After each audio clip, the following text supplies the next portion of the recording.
ಸಾರ್ವಜನಿಕರಿಗಾಗಿ ನಿರ್ಮಾಣಗೊಂಡ ಶೌಚಾಲಯವೊಂದು ಉಪಯೋಗವಿಲ್ಲದೆ ಊಟಕ್ಕಿಲ್ಲದೆ ಉಪ್ಪಿನಕಾಯಿಯಂತಾಗಿದೆ. ಇದು ಪಾಣೆಮಂಗಳೂರು ಪೇಟೆಯಲ್ಲಿರುವ ಸಾರ್ವಜನಿಕರ ಶೌಚಾಲಯದ ಕತೆ ವ್ಯಥೆ. ಸುಮಾರು 2 ವರ್ಷಗಳ ಹಿಂದೆ ಬಂಟ್ವಾಳ ಪುರಸಭೆಯ ಅನುದಾನದಲ್ಲಿ ನಿರ್ಮಿಸಲಾದ ಸಾರ್ವಜನಿಕರ ಶೌಚಾಲಯದ ಉದ್ಘಾಟನೆಯನ್ನ ರಾಜಕೀಯ ವ್ಯಕ್ತಿಗಳು ಮಾಡಿ ಮತ್ತೆ ಇದೀಗ ಬೀಗ ಹಾಕಿ ಅನಾಥವಾಗಿ ಬಿದ್ದಿದೆ. ಮೆಲ್ಕರ್ ಪೇಟೆಯಲ್ಲಿ ಅಗತ್ಯವಿದ್ದ ಸಾರ್ವಜನಿಕರ ಶೌಚಾಲಯವನ್ನ ಪಾಣೆಮಂಗಳೂರು ಪೇಟೆಯಲ್ಲಿ ಯಾವುದೋ ದುರುದ್ದೇಶದಿಂದ ನಿರ್ಮಿಸಲಾಗಿದೆ. ಅಲ್ಲೇ ಸಮೀಪದಲ್ಲಿ ಪುರಸಭೆಗೆ ಸೇರಿದ ಕಟ್ಟಡವೊಂದರಲ್ಲಿ ಶೌಚಾಲಯವಿದ್ರೂ ಕೂಡ ರಸ್ತೆಗೆ ತಾಗಿಕೊಂಡು ಶೌಚಾಲಯ ನಿರ್ಮಾಣ ಮಾಡಲಾಗಿದೆ. ಸಾರ್ವಜನಿಕರ ವಿರೋಧದ ನಡುವೆ ರಾಜಕೀಯವಾಗಿ ನಿರ್ಮಿಸಲಾದ ಶೌಚಾಲಯ ಇದೀಗ ಸಾರ್ವಜನಿಕರಿಗೆ ಉಪಯೋಗವಿಲ್ಲದೆ ಪಾಲು ಬಿದ್ದಿದೆ. ಇದರಿಂದ ವಾಣಿಜ್ಯ ಕಟ್ಟಡ ನಿರ್ಮಿಸಿದ್ದರೆ ಸಾರ್ವಜನಿಕವಾಗಿ ಹಾಗೂ ಪುರಸಭೆಗೂ ಆರ್ಥಿಕವಾಗಿ ಲಾಭ ಗಳಿಸಬಹುದಿತ್ತು ಎಂದು ಸಮಾಜ ಸೇವಕರಾದ ಖಾಲಿದ್ ನಂದ್ ಅವರ ತಮ್ಮ ಅಭಿಪ್ರಾಯವನ್ನು ವ್ಯಕ್ತಪಡಿಸಿದ್ದಾರೆ.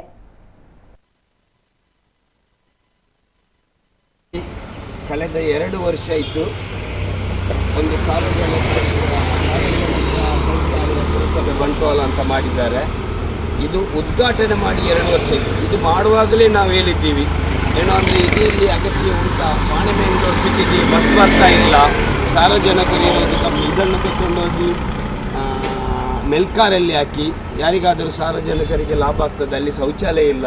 ಹಾಗಿರುವಾಗ ಈ ಕಟ್ಟಡವನ್ನು ಮಾಡಿ ಈ ಕಟ್ಟಡವನ್ನು ಮಾಡಿ ಇದನ್ನು ಕೆಲಸ ಮುಗಿಸಿ 2 ವರ್ಷ ಇತ್ತು. ಇದನ್ನು ಕೆಲಸ ಮುಗಿಸಿ 2 ವರ್ಷ ಹೇಗಿದೆ ನೋಡಿ.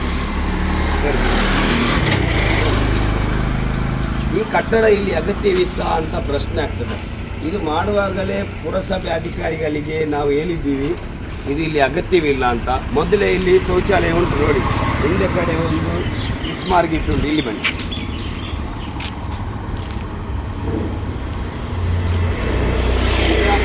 ಈ ಕಟ್ಟಡದ ಹಿಂದೆ ಕಡೆವೇ ಒಂದು ಬಿಸ್ಮಾರ್ಗಿಟ್ಟರೆ ಸಾರ್ವಜನಿಕ ಟಾಯ್ಲೆಟ್ ಉಂಟು. ಅದರ ಒಳಗಡೆ ಇರುವಾಗ ಇದನ್ನು ಮಾಡಿ ಇಟ್ಟಿದ್ದಾರೆ. ಇದಕ್ಕಿಂತ ಯಾರಿಗಾದರೂ ಒಂದು ಅಂಗಡಿ ಮಾಡಿ ಕೊಟ್ಟಿದ್ರು ಈ 2 ವರ್ಷಕ್ಕೆ ಎಷ್ಟೋ ಬಾಡಿಗೆ ಬರ್ತಾ ಇತ್ತು.